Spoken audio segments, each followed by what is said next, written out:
Le Premier ministre Kenny Anthony est persuadé que rien n'est gravé dans la pierre en ce qui concerne les salaires du secteur public. L'explication du Premier ministre, c'est que des estimations doivent d'abord être effectuées afin d'évaluer les ajustements nécessaires. Il affirme que le gouvernement est à la recherche d'un consensus sur la question avant qu'elle ne soit adoptée par le Parlement. Selon Kenny Anthony, il y a justement la place pour des ajustements dans le respect de la Constitution. Aucune proposition n'a été faite aux syndicats quant à la décision finale du gouvernement sur la question de la réduction des dépenses de fonctionnement. Le processus a commencé par une présentation sur l'économie et la situation financière actuelle. Mais les critiques noteront que ce n'est pas la première fois que les syndicats du secteur public ne sont pas informés quant à la situation budgétaire et l'hypothèse d'une baisse de salaire de 5% provoque beaucoup d'inquiétudes aux membres des différents syndicats. Beaucoup auraient espéré avoir un mot concret sur la question, mais le Premier ministre répond que le processus est en cours. C'est une journée qui restera gravée dans la mémoire des Saint-Luciens pour les années à venir et en particulier pour les résidents de la ville de Soufrière. Le mini-stadium de la Soufrière a trépigné au rythme et aux mélodies du folk, du zouk et du compas avec le très attendu Soufrière Creole Jazz Concert. L'événement joué à guichet fermé était diffusé en direct à la télé. Il présentait toute une litanie de stars dont le légendaire Ronald Boo Impson, Shine Rose et le chanteur en plein essor Jesse Léonce. Le stade a éclaté en applaudissements frénétiques aussitôt que Kassav, le groupe très attendu, est monté sur scène. Le célèbre groupe a offert une performance exaltante avec son catalogue couvrant plus de 3 décennies et un répertoire de plus de 20 albums. La chanteuse Jocelyne Berroir a déclaré que le groupe était heureux de revenir à Sainte-Lucie pour la 4e fois, vantant la passion de Kassav pour la musique comme la clé de la capacité de résistance du groupe dans le showbiz. La police met en garde la population qui doit être vigilante quant à l'apparition de faux billets sur l'île. Les billets sont à la fois en devise américaine et locale. L'inspecteur John Carbone a déclaré qu'entre janvier et avril 2014, 66 faux billets de différentes monnaies ont été signalés à la police. Ils varient de $10 à $100 US ou caribéens. Convertir ou posséder des billets de banque frauduleux est une grave infraction et les personnes sont invitées à être vigilantes, en particulier les propriétaires de commerce qui le plus souvent sont en contact avec ces billets. Quiconque possède des renseignements sur la circulation de faux billets doit appeler immédiatement la police ou le service Stop the Crime. Selon le ministre du Tourisme, Ian Douglas, la capitale de l'île doit commencer à jouer son rôle en tant que site touristique. S'exprimant lors du lancement du mois de la sensibilisation au tourisme, Ian Douglas a déclaré que des plans sont en cours pour l'amélioration de Roseau. Nous avons beaucoup parlé de la promenade de la rivière et du relooking de Roseau, qui de plus en plus doit assumer son rôle en tant que site touristique. Différents sites de Roseau font de la ville un objet de visite en elle-même, avec le vieux quartier créole, le front de mer, le marché, la cathédrale, le bâtiment Barracoon et les jardins botaniques. Le ministre a ajouté que la Dominique va devoir adopter des normes mondiales si elle veut pouvoir rivaliser et réussir en tant que destination touristique, notant que le secteur ne peut se développer que grâce à la collaboration étroite entre public et privé. La politique doit identifier qui sont ses concurrents, à la fois régionaux et internationaux, et doit continuer à développer son produit touristique écologique durable qui est en accord avec la tendance mondiale impliquant une perturbation minimale de son environnement naturel. Célébration le 3 mai dernier de la Journée mondiale de la liberté de la presse. En cette occasion, l'Association nationale des médias haïtiens a organisé ce lundi 5 mai une conférence débat autour des différents problèmes qui affectent le fonctionnement de la corporation. Plusieurs acteurs ont pris part à cette activité, notamment des journalistes et des patrons de médias. Un camion transportant des petits commerçants, communément appelés Madame Sarah, et des produits alimentaires s'est renversé sur la route. La majorité des victimes sont des femmes. Interrogé sur cet accident de la circulation, le spécialiste Eddie Saint-Pierre a fait remarquer que plusieurs facteurs peuvent expliquer ce drame. On ne doit pas laisser ces Madame Sarah. Parce que tous les soirs, il y en a quelques-uns qui montent. Parce que ces gens, quand ils montent dans le camion jusqu'en haut, tu sais les voir. Hein? On sait les voir. Eh bien, vous voyez, vous demandez comment, côté Mounio pour le chita là. Et puis, c'est là. Donc, le camion a passé dans la nuit, il doit passer n'importe quel côté, on branche boire les 4-5 personnes tomber. Even Entre 2500 et 2800 fonctionnaires ont déjà été licenciés à ce jour. Le ministre des Finances et des Affaires économiques, Chris Sinclair, affirme que le nombre de travailleurs mis à pied pour ce qui concerne la Commission nationale de conservation est encore incertain. Mais selon lui, le programme d'assainissement budgétaire du gouvernement est sur la bonne voie, même s'il doit être surveillé de près. Il y a d'autres ministères, dit-il, qui ont eu l'occasion de faire une restructuration et qui n'auraient pas été comptabilisés. Je ne dispose pas pour l'instant de chiffres précis. Rappelons qu'en décembre de l'année dernière, le ministre des Finances avait annoncé que 3000 fonctionnaires seraient licenciés. La ministre de l'Éducation nationale a déclaré « Durant ce troisième trimestre, je souhaiterais que les discussions avec les universités des West Indies et avec d'autres partenaires dans les universités avancent pour que les Antillais puissent rester ici afin d'obtenir leur diplôme. » Parce que quand vous allez en Jamaïque, à Trinidad et à la Barbade, c'est-à-dire là où se trouvent les campus universitaires de l'université des West Indies, des diplômes, il y en a à l'appel. Quelquefois, vous allez chez McDo ou dans un KFC et vous vous apercevez que la personne qui vous sert a un diplôme, un associate degree. Nous voulons que nos jeunes puissent obtenir leur diplôme dans leur intégralité ici, au pays.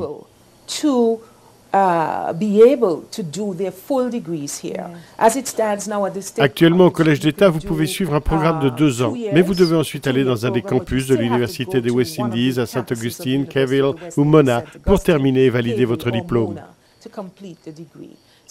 Il y a eu des avancées à l'Université d'Antigua et Barbuda. Un gros travail de fond rigoureux a été accompli par le comité de l'université qui a été mis en place par le Premier ministre et le gouvernement il y a 2 ans.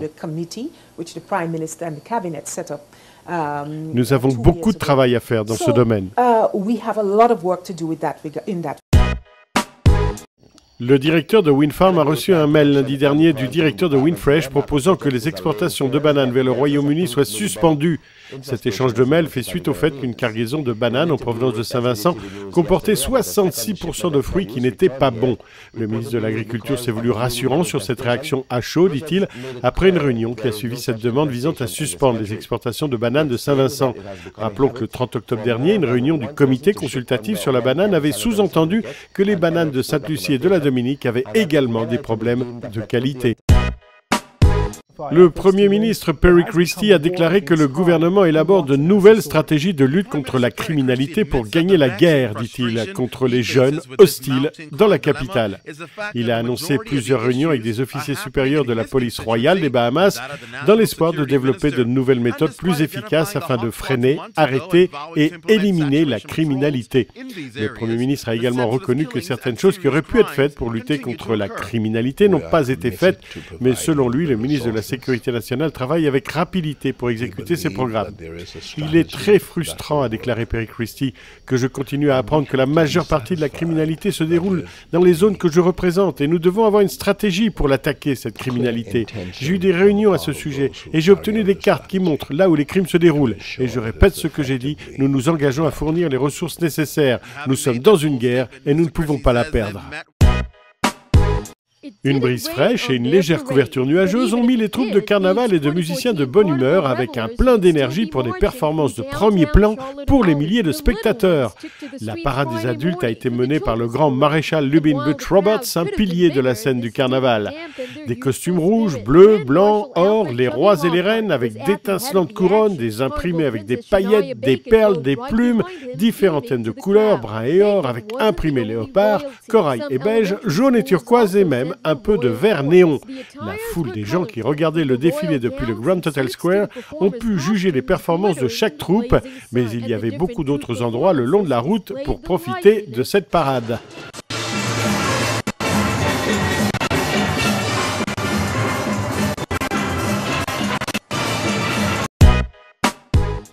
Le service de l'immigration imposera désormais un test d'anglais obligatoire pour tous ceux qui cherchent à travailler dans les îles Caïmans et dont la première langue n'est pas l'anglais. L'objectif est d'introduire le test de langue anglaise dès le mois de juillet prochain.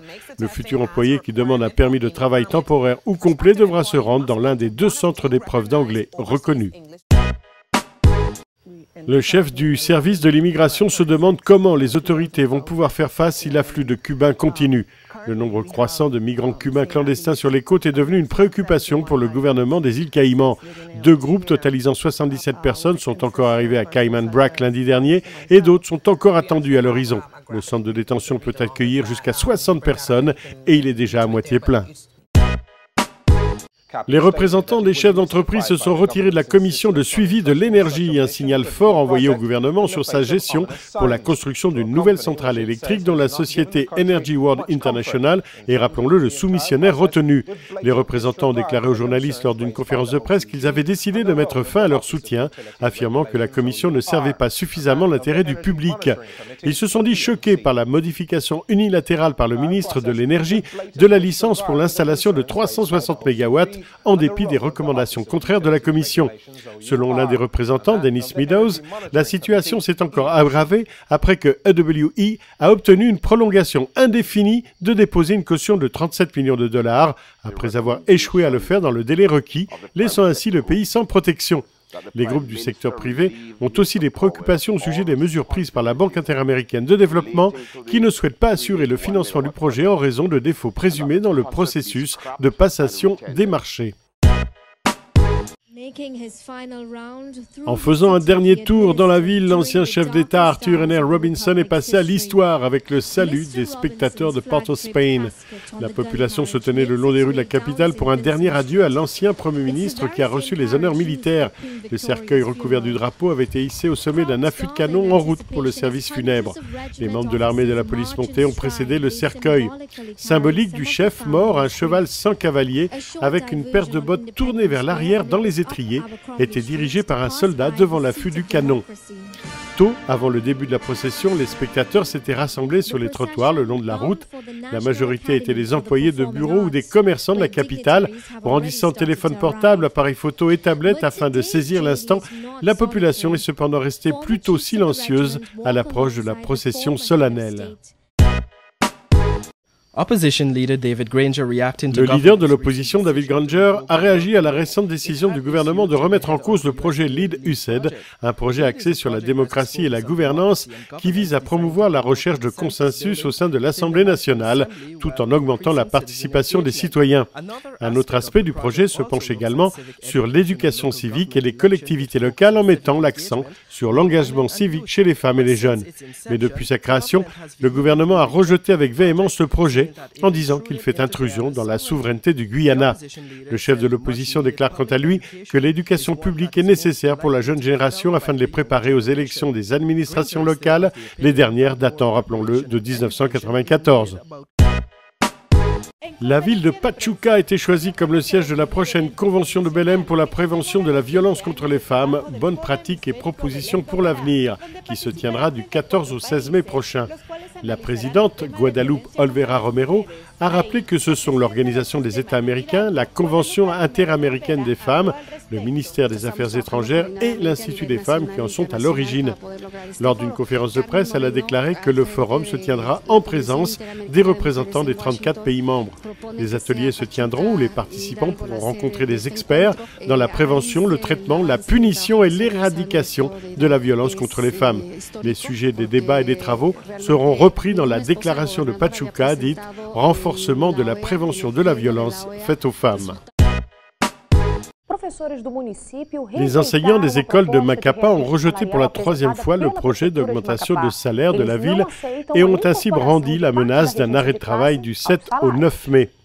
La décision a été prise lors de l'Assemblée générale du syndicat des fonctionnaires de l'éducation de l'Amapá, dont le président Elton Costa n'exclut pas la possibilité d'une grève. Il est clair que la ville ne changera pas sa position, c'est la troisième fois qu'elle nous renvoie la même. De même, en séance, nous l'avons refusée et à mon avis, la grève est inévitable. Le gouvernement cubain a exigé des États-Unis son exclusion de la liste des pays qui appuient le terrorisme. Le ministère des Affaires étrangères cubain considère qu'il s'agit d'une liste fausse, unilatérale et arbitraire. Il ajoute que c'est un affront au peuple cubain et qu'elle discrédite le gouvernement des États-Unis. La chancellerie a annoncé également qu'il s'agissait d'une manœuvre pour justifier l'embargo qui persiste sur la Havane depuis 1972. Le gouvernement des États-Unis utilisait le Twitter cubain pour analyser les préférences politiques des habitants de l'île. Avec ce réseau social appelé Zunzuneo, ils analysaient la position des Cubains à propos de la révolution et leur disposition pour une nouvelle révolte. C'est une enquête réalisée par une agence internationale de presse qui l'a révélé. Selon elle, Washington essayait d'affaiblir le gouvernement en utilisant des messages envoyés par téléphone et contournait ainsi les restrictions qu'il y a dans l'île.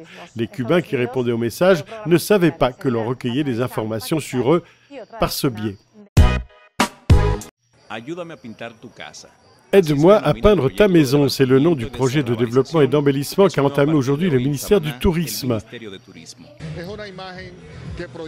C'est une image qui respire définitivement le développement et c'est l'objectif de ce projet, non seulement avec la participation du ministère du Tourisme, mais également avec un effort de tout le monde.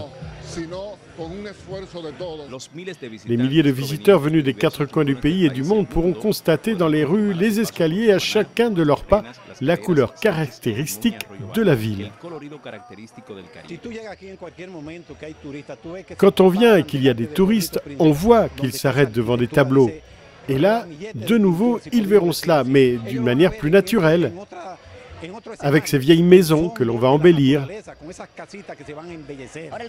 C'est un concept pour vendre la ville, c'est ce que fait le ministère. C'est pour nous une reconnaissance et un honneur que le ministère du Tourisme nous prenne en compte.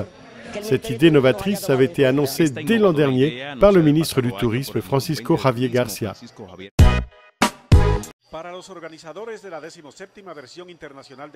Pour les organisateurs de la 17e édition de la Foire internationale du livre, cet événement qui se termine aujourd'hui s'est déroulé avec beaucoup de succès.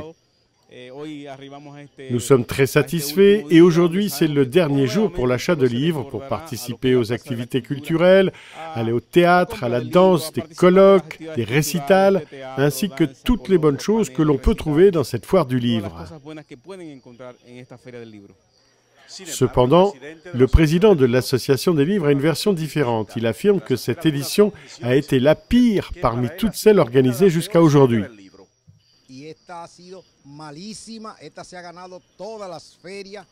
C'est la 17e édition, elle a été très mauvaise. Elle a battu toutes les autres au niveau du manque d'organisation, du manque d'intérêt pour faire les choses bien. Et avec une vente nulle, parce que les 8 premiers jours, très peu de personnes sont venues. Et s'il y a peu de personnes, il y a également peu de ventes. D'autres personnes, en revanche, attribuent cet échec au manque de tradition de lecture du public qui seront à cette fête culturelle.